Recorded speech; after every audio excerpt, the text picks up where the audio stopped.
And they shared this with their followers in Kufa. That's why the Kufans wrote, you've heard, Sulaiman is the one who started gathering people, writing those letters to Imam al-Hussein saying, we are ready. Did he come up with that plan? Based on these accounts, we realize that no, the Ahlul Bayt had a plan. The Ahlul Bayt were planning for re-establishing the Alawid government after the treaty of Kufa between Imam al-Mujtaba and Muawiyah.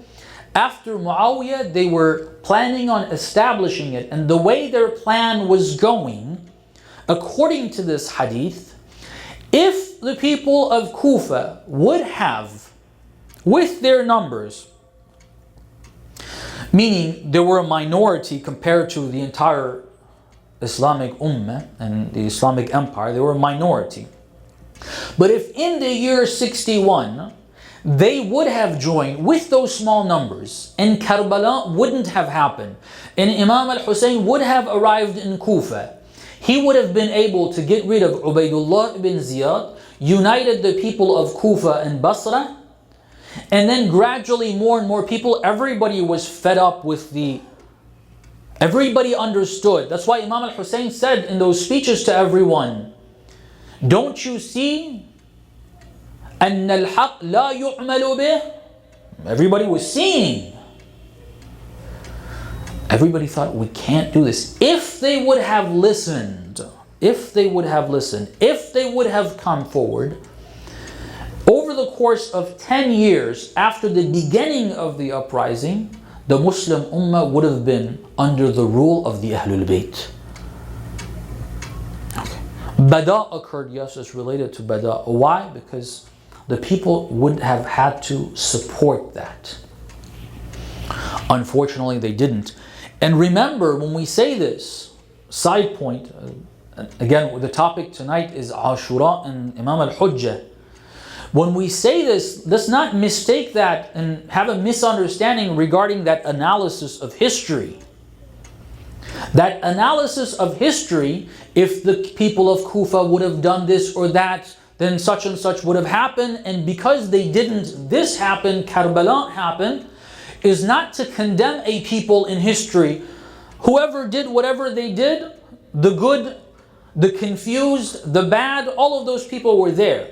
Studying that, seeing that, looking at their mistakes, reminding ourselves of that big mistake or the big mistakes that occurred there is supposed to be something for us today. Okay. It's supposed to be for us today.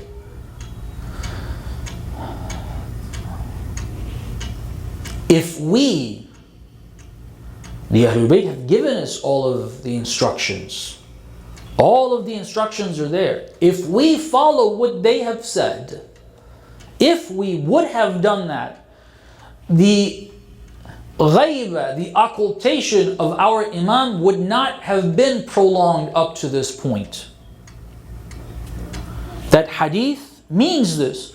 It was supposed to happen in the year 70 with Imam al-Hussein if he wouldn't have been martyred. Okay. Or Imam Zayn al-Abidin. What happened? What caused the Bada in a sense? I'm using terminology that, the common terminology. If we want to put it in the language of the concept of Bada, it would be a different language we would use.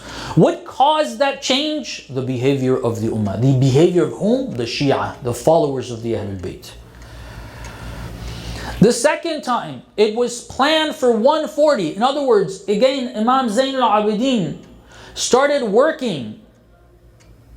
Not for his time, he knew he's not going to see that time. For the year 140, Imam Zayn al-Abidin started from scratch almost. He got Abu Khalid al-Kabuli, Abu Hamzeh al-Thumali, and others, but particularly Abu Khalid al-Kabuli. He's the main figure, from my understanding, reading that history.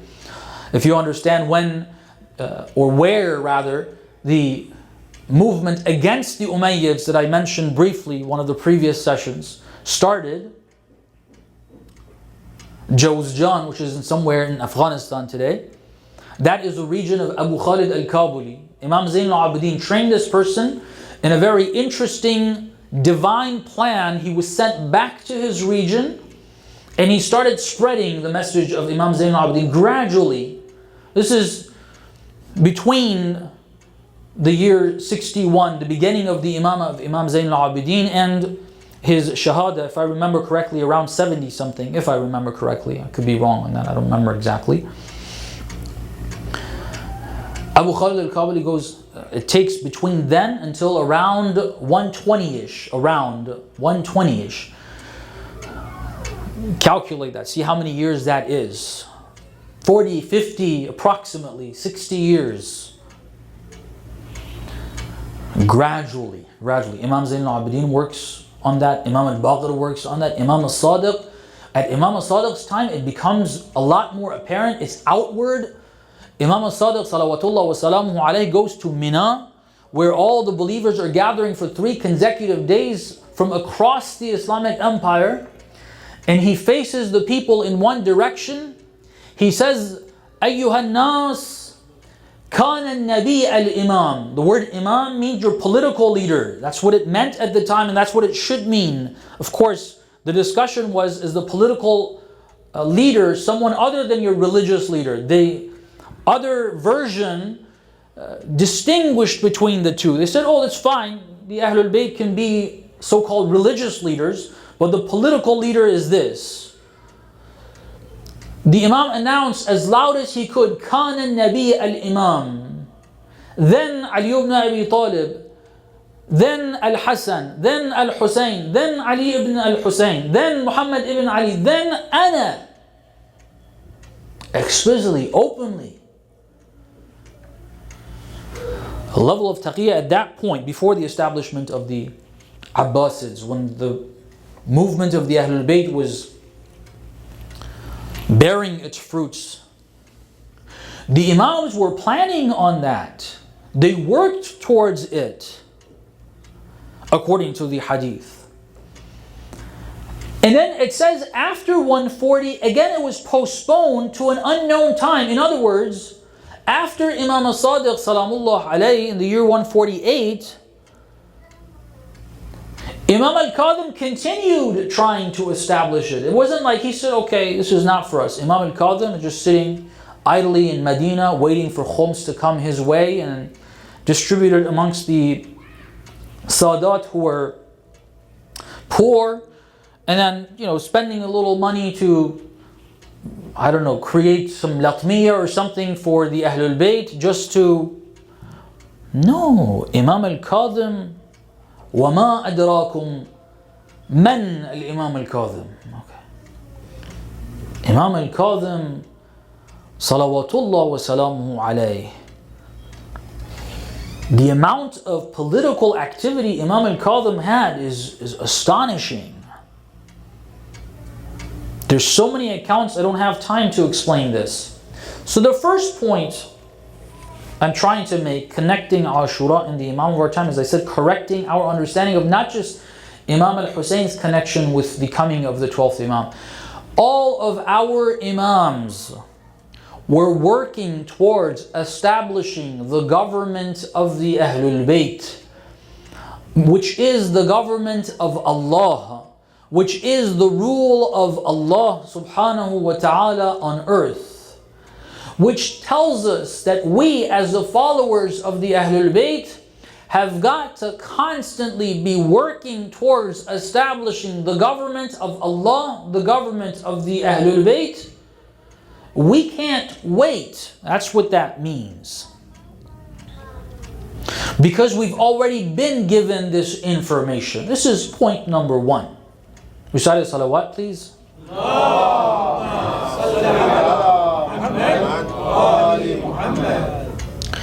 The second point, connection between Imam al-Hussein, Ashura, and Imam al-Hujjah, is connected to the topic last night, which Brother Shakir mentioned a couple of points regarding it. The concept of Shahada, martyrdom. Amir al-Mu'mineen was martyred, no question. The lady Fatimah al-Zahra was martyred. No questions. Imam al-Mujtaba was martyred as well. All of these are shuhada. In a correct sense, in a different way, however, the Prophet was shaheed. I'm not referring to the notion that the Prophet was poisoned. No, the death of the Prophet was istishhad, if you understand it in the correct way. Not that his wives poisoned him. All that's made up. That's not historically accurate. He was martyred. He was a shaheed. He was a shaheed according to, I'll just put this, maybe you haven't heard this before. One of our teachers, may Allah bless his soul, great arif, alim, mujtahid, an amazing figure.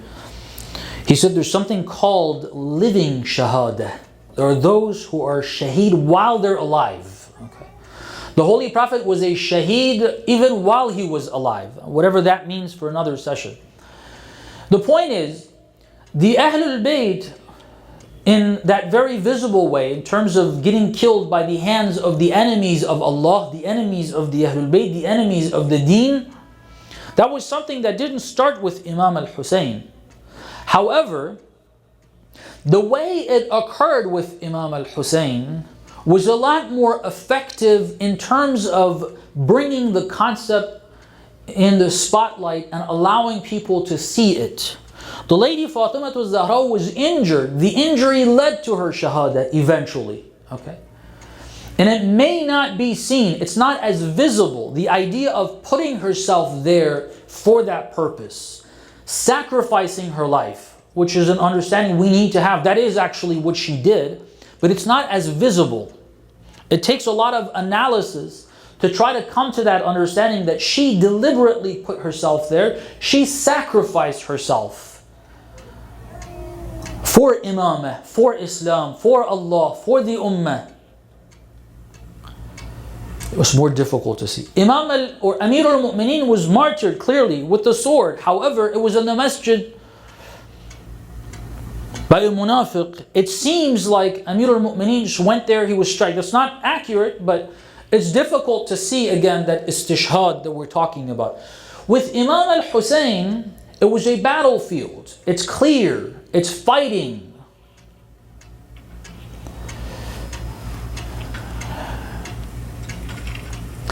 Anyone who stayed, as Imam al-Hussein mentioned on the night of Ashura, it was clear anyone who is observing would see that. But the Imam made it clear that night. He said, look, whoever stays tomorrow, there's nothing but death and shahada. If you want to stay, know that. Don't think some miraculous thing is going to happen and we're somehow going to be saved. That's not the idea. The idea is we are going to stay here, we're going to fight until death. Every single one of us is going to be martyred. Okay. This particular act laid the foundations for creating the culture of istishhad, wanting shahada. The connection with the coming of the 12th Imam. One of the things that we see repeatedly mentioned in the du'as, the supplications related to the 12th Imam, whether it's du'a al-ahd or the ziyarah of the 12th Imam, which is very similar to du'a al-ahd, or it is du'a al-nudba, or it is any other du'a related to the Imam, in us praying for him, there is something related to shahada mentioned, especially the ones that have that idea of the pledge of allegiance in them. Okay. Not just, I'm ready for that. That's not the idea. In the du'as, we don't say, God, I'm ready, or make me ready for that. That's not what we ask for. وَاجْعَلْنِي مِنَ الْمُسْتَشْهَدِينَ بَيْنَ يَدَيْهِ. Make me one of the shuhada. What do we get from this? Why is this? We are told, انتظروا الفرج صباحا ومساء. Morning and night, remember the Imam and his occultation and expect the coming. Okay. And then make dua for the faraj. What are the du'as? Here, A, B, C, D. And then in most of those du'as, you ask, oh Allah, allow me, make me one of the shuhada. What is this trying to do? What we understand from this is, in order for the Shia of the Ahlul Bayt to be ready for the 12th Imam, the culture of istishhad, not shahada, the culture of wanting shahada has got to become widespread. The culture that a Shia says, as we are finding today, this is developing by the blessings of the Ahlul Bayt, the blessings of all of the Shuhada of the Ahlul Bayt, meaning every single one of the Imams, and the Lady Fatimah Zahra, and the Holy Prophet, because of their nur, their light, their istishhad, which is sometimes hidden and disguised for us. They have brought this, now we find it in poetry. The shabab, the youngsters that are coming up with this new revolutionary poetry, one of the lines that is repeatedly mentioned in whatever language of the Shia you will find, whether it's Arabic, Farsi, Urdu, and hopefully in English, in the Turkish language, whether it's Azeri or the Turkish language of Turkey, slightly different, you will find this idea that how can I be a Shia and die other than Shahada? And that's the language of the Ahlul Bayt. That is the culture of the Ahlul. That is the culture that the Shia are supposed to have. That is the culture of Maytham at-Tammar. Maytham at-Tammar, rahmatullah alayh. Rahmatullah alayh. Amazing figure. How many times, years in advance, a person is told that you will be killed in this very horrific way. Okay, that is an honor. It's not just someone saying, I'm going to go and fight and maybe I get, inshallah, God give me shahada. I don't know if I'm going to become shaheed or not. It's years in advance knowing, in this very particular spot, because of my defense of the Ahlul Bayt, I will be hanged from this nakhl, from this date tree. And they will cut off my limbs. And they will cut off my tongue. And he bought that spot. Said, I want this place. I want to pray here. He wanted it, see? If we're told, this is the way we're taught out here, and like people who know what's going to happen in the future, they try to change the future. There's no changing the future. If you're told by divine source this will happen, people told Imam al-Mujtaba, salawatullah wa salamuhu alayh,